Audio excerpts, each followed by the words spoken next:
तो आपका असली नाम क्या था उस वक्त जब पैदाइश हुई? बस था कुछ वो छुपाना है? हाँ छुपाना है। मैं थोड़ा फ्रेश हो जाऊँ, अभी सोई उठी हूँ तो मैं कपड़े चेंज कर लूँ। कैसे महसूस हुआ कि आपके अंदर एक रूह और है, जनाना है?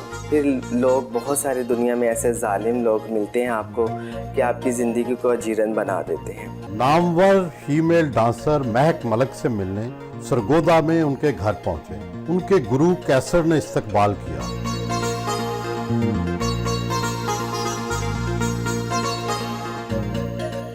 अस्सलाम वालेकुम जी, क्या हाल है जी? अल्हम्दुलिल्लाह, आप बताएं कैसे हैं? ठीक है, वेलकम हो गया आपको। Thank you. सुबह लेट उठते हैं? लेट तो नहीं उठते, टाइम से उठ जाते, लेकिन आज मुझे सिर्फ 2 घंटे सोने को मिले हैं। अच्छा अच्छा। काशान राजपूत के नाम से गोजरा टोबा टिक सिंह में पैदा होने वाले लड़के ने ऐसा क्या कमाल किया कि महक मलिक के लाखों करोड़ों जो है मदाबंद। वो किसी ने ऐसे ही फेक न्यूज़ बनती रहती है, पता नहीं कायशान क्या क्या नाम रखते रहते हैं मेरा। तो पैदाइश मेरी गोजरा की है और हम फैसलाबाद शिफ्ट हो गए हैं। तो आपका असली नाम क्या था उस वक्त जब पैदाइश हुई? बस था कुछ वो छुपाना है? हाँ छुपाना है। अच्छा, अब महक मलिक, बताऊंगी, जल्दी बताऊंगी इंशाल्लाह। आपने क्या ऐसा कमाल किया कि लड़के भी पीछे रह गए, लड़कियां भी पीछे रह गईं और आप डांस में सबसे आगे निकल गए? मैंने मेहनत की, दिलजोई से मैंने बहुत मेहनत की है और उसी का सिला है। और मेरे माँ बाप की दुआएं हैं, मेरी माँ का सब्र। सारी ज़िंदगी मेरी माँ ने जैसे अपने घर में सब्र किया, लड़ाई की अपने हालात के साथ और अपनी बीमारी के साथ, लेकिन कभी मैंने अपनी माँ की ज़ुबान के ऊपर शिकवा नहीं सुना। तो उन्हीं की दुआओं को आज सिला है। कितने फॉलोअर्स हैं आपके? मेरे 13 पॉइंट कुछ मिलियन उस पर हैं टिकटॉक पर, और यूट्यूब पर काफ़ी ज़्यादा चैनल हैं। किसी पे 4 मिलियन, किसी से उससे ज़्यादा, और किसी पे 3 मिलियन, 2 मिलियन, ऐसे काफ़ी ज़्यादा चैनल्स हैं। लड़कियों से भी ज़्यादा मुआवजा लेते हैं आप डांस का, मुजरा पार्टी का। ज़ाहिर बात है, लोग मोहब्बत करते हैं, पसंद करते हैं, और इतनी मोहब्बत मुझे देते हैं तो उन्होंने मुझे इस काबिल बनाया कि मैं मुआवजा लूँ प्रोड्यूसरों से।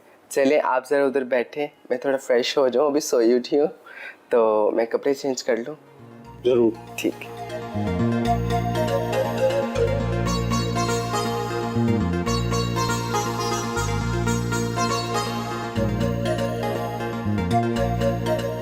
सुर्ख, सफ़ेद और नीले रंग का कीमती गैर मुल्की ब्रांड वर्साचे का फर्नीचर, आप जैसी पुरतयश ज़िंदगी तो शायद ही पाकिस्तान का कोई शीमेल गुजारता होगा। नहीं, ऐसा नहीं है, माशाल्लाह।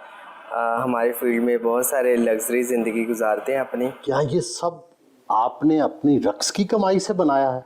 जी, रक्स के साथ। ये बताएं कि आप तो स्कूल में पढ़ रहे थे जी गोजरा में, जी। कैसे महसूस हुआ कि आपके अंदर एक रूह और है, जनाना है? लोगों ने मुतारिफ करवाया। कैसे? चलने में, बोलने में, उठने बैठने में नुक्स निकाले। पहले तो मुझे कुछ भी नहीं लगता था, पहले तो मैं ख़ुद को नॉर्मल, और अभी अल्हम्दुलिल्लाह नॉर्मल ही हूँ। तो उस टाइम ऐसे लगता था कि शायद मैं इनसे हट के हूँ। उस टाइम इतनी समझ नहीं थी। फिर मैंने आईने में देखना और उस पर भी एतराज़ घर वालों का भी कि ये क्या तुम्हारे लक्षण है। फिर कज़नों के कपड़े पहन लेना, लड़कियों के। और अम्मी जो है ना, अम्मी की तबीयत ठीक नहीं रहती थी, उनको डस्ट एलर्जी थी। तो मैंने कहा अम्मी आप साथ वाले घर चले जाएं।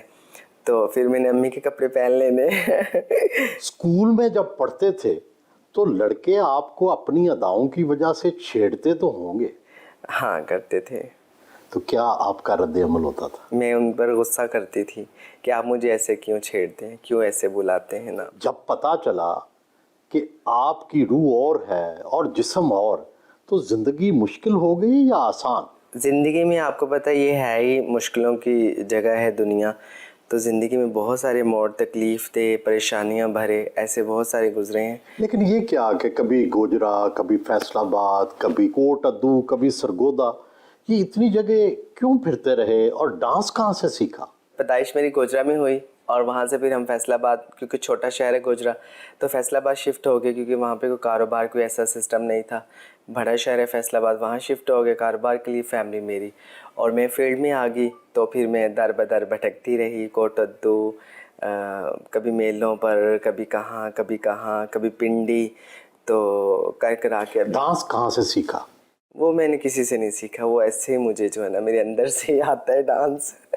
फिल्मों का डांस देखती हैं, भारतीय फिल्मों का, पाकिस्तानी फिल्मों का, किससे अदाएं या रक्स के जो अंदाज हैं वो कैसे सीखे? अदाएँ तो मुझे लगता है मेरी डिफरेंट है सबसे, मैं मतलब किसी के साथ वो नहीं है। वैसे मुझे पाकिस्तान में जो है ना अंजुमन जी अच्छी लगती हैं और इंडिया में मुझे माधुरी पसंद है। लेकिन डांस सीखा किसी से नहीं? नहीं सीखा किसी से नहीं है, वो मैं खुद से ही जो है ना ऐसे मुझे आता है। थोड़ा इब्तदाई ज़िंदगी के बारे में बताएं। अब तो ज़ाहिर है आपकी ज़िंदगी अच्छी है, क्या क्या मुश्किलात आई ताकि जो दूसरे शीमेल हैं उनको भी पता चले कि भाई किन किन मुश्किलात से गुजर के आप यहाँ पहुँची हैं? रहने में मतलब कि लोगों की तरफ से देखें, जब आप घर से बाहर निकलते तो आपकी ज़िंदगी अपने नहीं होती।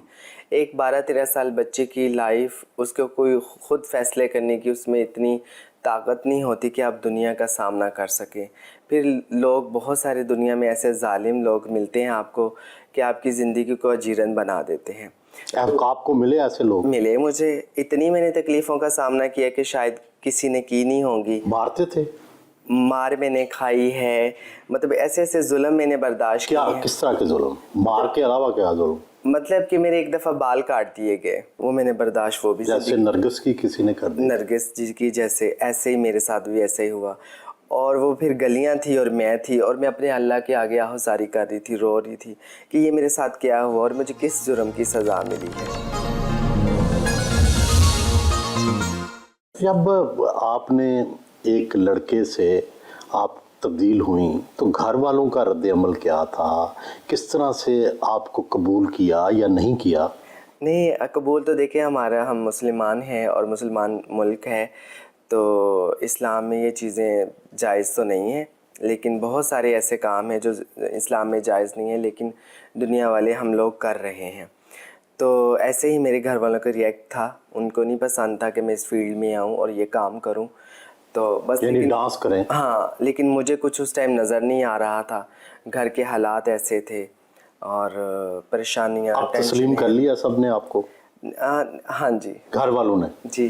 बाखुशी? बाखुशी। माली मदद भी सबकी करती हैं? बस जितना हो सकता करती हूँ। जब डांस सीख लिया तो शोहरत कहाँ से मिली? शोहरत में रावलपिंडी गई थी, 102 मुझे बुखार था और रावलपिंडी वाली जो मेरी गुरु थी वो ज़बरदस्ती मुझे कह रही थी कि आप पार्टी पे चलो।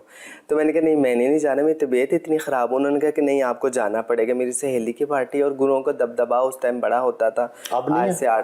अब नहीं है। सोशल मीडिया का दौर है, अब हर इंसान की अपनी सेल्फ़ रिस्पेक्ट है, सबको पता है कि हमारा क्या हक़ है और हमें क्या इज़्ज़त मिलनी चाहिए। पहले दबदबा होता था बहुत ज़्यादा। गुरु मारते भी थे?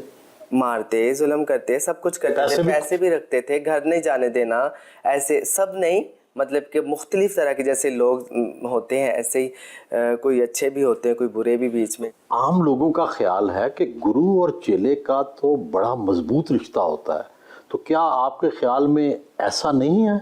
गुरु जुल्म भी करते हैं? इनका यही होता है कि वो घर से आते हैं तो आगे जो सीनियर पहले से इस फील्ड में होते हैं तो आप उनके पास जो है ना वो आपको सिखाते हैं। सिखाना उन्होंने क्या है, बस रहाइश उनकी होती है, घर उनका होता है, खाना खिलाते, आपके पास कुछ होता नहीं है, तो इसलिए फिर वो जो ना गुरु बन जाते हैं। तो ये मतलब कोई इतना अच्छा, जैसे आप बता रही हैं, तल्लक नहीं होता, जुल्म होता है, ज्यादती होती है, इतना प्यार नहीं होता जैसे लोगों का ख्याल है कि गुरु चेले का बड़ा आपस में प्यार होता है। हाँ जी बिल्कुल, ये कम है, अच्छे कम है, जालिम ज़्यादा है।